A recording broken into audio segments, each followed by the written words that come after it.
올해는 많은 선물이 주어졌습니다. KF-21의 성공적인 초도 비행, 탄도탄 방어 능력을 지닌 정조대왕함 진수, 고체연료 우주 발사체 발사 성공, 액체연료 우주 발사체 누리호 2차 발사 성공, 폴란드의 20조 원 규모의 무기 수출 등 우리 손으로 만든 신무기, 우주 발사체, 명품 무기들이 세계를 놀라게 하며 위풍당당한 모습을 드러내었고, 방산업계는 사상 유례없는 호황을 누리고 있습니다. 내년에도 선물이 준비되어 있는데요. 2023년 3월에 울산급 배치3 호위함의 진수가 기다리고 있습니다. 일부에서는 호위함이 뭐 그리 큰 선물이냐고, 적어도 구축함급은 돼야 제대로 된 선물이라며 폄하하고 있습니다. 모르시는 것이 있는데요. 배치3는 거의 구축함급 레이더와 무기를 장착하고 무인 잠수정과 무인 수상함이 탑재될 가능성이 높습니다. 한국이 처음 보유하게 되는 일본 모가미급 호위함을 능가하는 함정입니다. 대구급까지가 근해 작전을 위한 함정이었다면 배치3는 본격적인 원양 작전이 가능한 최첨단 함정입니다. 대구급과는 체급 자체가 다르죠. 한국이 보유한 최신 호위함은 대구급 호위함입니다. 대구급 호위함의 대공 레이더는 3차원 선해형 A사 레이더인데요. 최대 탐지 거리가 250에서 350km고 500개 이상의 목표물을 동시 추적할 수 있습니다. 추적 레이더인 선해형 패사 레이더 SPG-540K는 X밴드 레이더로 100km 거리에 160개의 항공 표적을 추적할 수 있습니다. 이렇게 훌륭한 레이더를 보유하고 있지만 초음속, 극초음속 대함 미사일, 스텔스 대함 미사일 등 최근 진화하는 대함 미사일에 취약하다는 평을 받고 있는데요. 대공 미사일의 사거리가 너무 짧기 때문입니다. 사거리 20km인 해궁을 탑재하고 있습니다. 일본 최신 호위함인 모가미급은 통합 마스터를 채용해 탐지 거리가 370km에 달합니다. 게다가 03식 지대공 미사일의 함대공 버전을 탑재했는데요.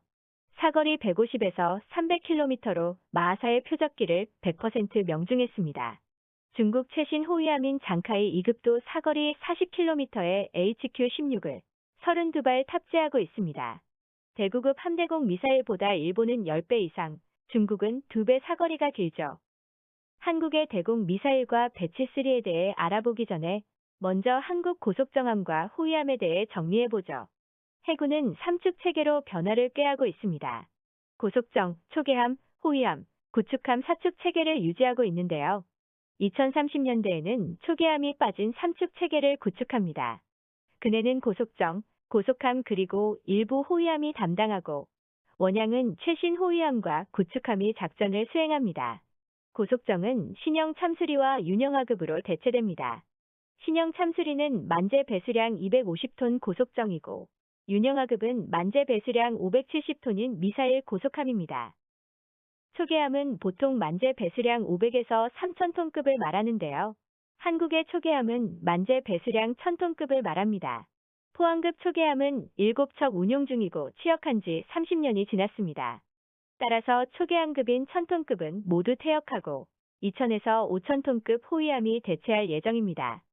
호위함은 현재 울산급, 인천급, 대구급 세 체급의 함정이 운용 중입니다. 앞으로 FFX-3, FFX-4를 개발해 배치할 예정이고 취역 후 30년이 지난 울산급 4척은 퇴역할 예정입니다. 정리하면 2030년대에는 신형 참수리정 250톤급 34척, 윤영하급 570톤 18척, 인천급 호위함 3200톤급 6척, 대구급 호위함 3600톤급 8척이 근해에서 작전을 수행하고 FFX-3 4300톤급 6척, FFX-4 5400톤급 6척이 원해에서 한국의 바다를 수호할 예정입니다. 5000에서 10,000톤급을 구축함이라 분류하는데요. FFX-4는 실질적으로 구축함이라 볼 수 있습니다. FFX 배치3 또는 울산급 배치3를 한마디로 말하면 이지스 구축함 전 단계 버전이라 할 수 있습니다. 스텔스 성능을 높이기 위해 복합 센서 마스트 등 고난도 기술이 들어가는데요. 초기 형상은 불안정해 보였는데요. 2022년 공개된 형상은 안정된 이지스함과 비슷합니다. 국방과학연구소도 함선의 시스템을 이지스 시스템에 준하는 수준으로 개발 중이라고 밝혔습니다. 통합 마스터는 모든 레이더를 마스터에 넣는데요. KDDX에 탑재되는 통합 마스트에는 ESM, IFF, MFR X밴드, MFR S밴드, IRST, UHF, VHF 안테나가 장착됩니다. ESM은 적의 통신 감청, 레이더 패턴을 획득하는 전파 탐지기입니다. IFF는 피하 식별 장치로 암호 송수신을 통해 적과 아군을 식별합니다. MFR은 다기능 레이더를 말하는데요. 단일 기능의 레이더와 탐지, 추적, 전자전, 유도탄 유도 등의 기능을 동시에 보유하고 있는 최첨단 레이더를 말합니다. X밴드는 단거리에서 정확한 표적의 위치를 탐지 추적하면서도 출력만 높다면 먼 거리도 탐지 추적할 수 있습니다. 하지만 기상 상태와 해면 반사 영향을 많이 받습니다. S밴드는 정확도는 떨어지는 편이지만 먼 거리를 날씨 영향을 받지 않고 탐지 추적할 수 있습니다. X밴드는 근거리, S밴드는 원거리 탐지용으로 사용합니다. IRST는 적외선 탐색, 추적 장비인데요. 적의 재밍 등으로 레이더 사용이 제한될 때 대안으로 사용합니다. 기상 영향을 많이 받고 거리 측정이 어렵습니다. 적외선으로 어떻게 거리를 측정하는지 궁금해 하시는데요. 거리 측정은 보통 거리 측정 레이저를 사용하고요. 최근에는 소프트웨어 발달로 물체가 방사하는 자외선을 비교 분석해 거리 파악이 가능합니다. UHF, VHF 안테나는 통신용 안테나입니다. 울산급 배치3에는 통합 센서 마스트인 I 마스트가 탑재되는데요. 복합 센서 미스트, 통합 센서 마스트 또는 통합 마스트라고 합니다. 통합 마스트가 적용된 함정을 언론에서는 스마트 군함 혹은 미니 이지스라고 합니다. 통합 마스트를 채용하는 이유는 스텔스를 위해서입니다. 함영은 대구급 호위함과 유사하지만 통합 마스트 탑재로 피탄 면적이 줄어들 것으로 예상되는데요. 비슷한 일본의 스마트 호위함은 작은 어선 수준이라고 합니다. 통합 마스트는 사면 고정형 S밴드 A사 레이더와 IRST 적외선 탐색, 추적 장비가 탑재되는데요. 차기 구축함인 KDDX에 비해 상당히 단출하죠. KDDX 통합 마스트는 4층이고 배치3는 2층입니다. KDDX와 배치3에 탑재되는 S밴드 A사 레이더는 LSAM 레이더의 하드웨어를 개량해 사용합니다. LSAM은 한국형 사드로 불리는데요. 장거리 탄도 미사일, 항공기 요격 미사일입니다. 따라서 배치3는 탄도탄 요격이 가능하고 적어도 시스키밍 표적을 탐지, 추적할 수 있고 바다에서 발생하는 바다 수면 노이즈, 시클러터를 제거할 수 있는 기능 등이 추가됩니다. 일부에서는 LSAM 해상형이 배치3에 탑재될 것으로 기대하고 있는데요. 생각보다 시간이 오래 걸릴 것 같습니다. 지난 3월 방위사업추진위원회는 2023년부터 함대공 유도탄2의 연구개발을 심해 의결했는데요. 사업기간은 2023에서 2036년이고 사업비는 약 6,900억 원입니다. 배치3에는 시위즈2가 탑재될 예정인데요. 한국이 자체 개발하는 근접방어 시스템입니다.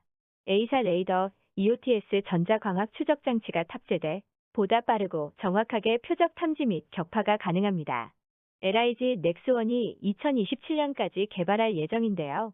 LIG 넥스1은 프랑스 방산업체 탈레스와 함정 탑재 핵심 무기 체계에 대한 MRO 및 성능 개선 분야 업무 협약을 체결했습니다.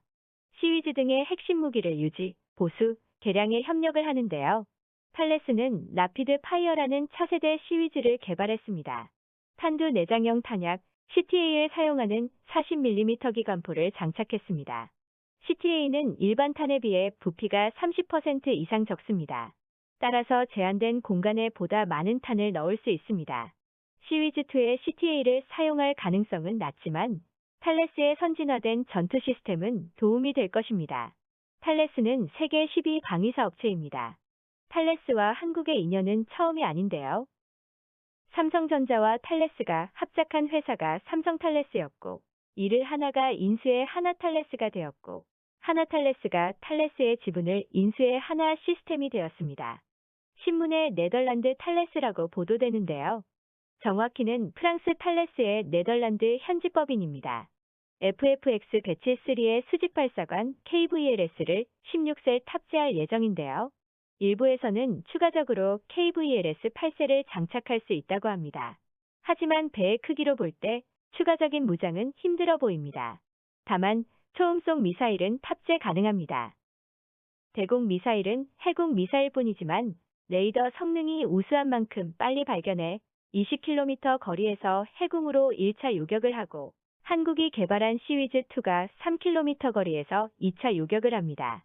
LSAM 해상형이 개발되어 장착되기 전에는 다소 대공방어 무기가 빈약한 점은 있습니다. 일본 모가미급 1에서 8번 함은 예산 부족으로 수직 발사관도 탑재하지 않고 함정을 건조하고 예산 확보 후 VLS를 탑재했습니다.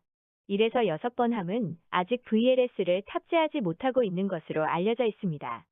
빠르면 내년 LSAM이 개발될 것으로 예상되는데요.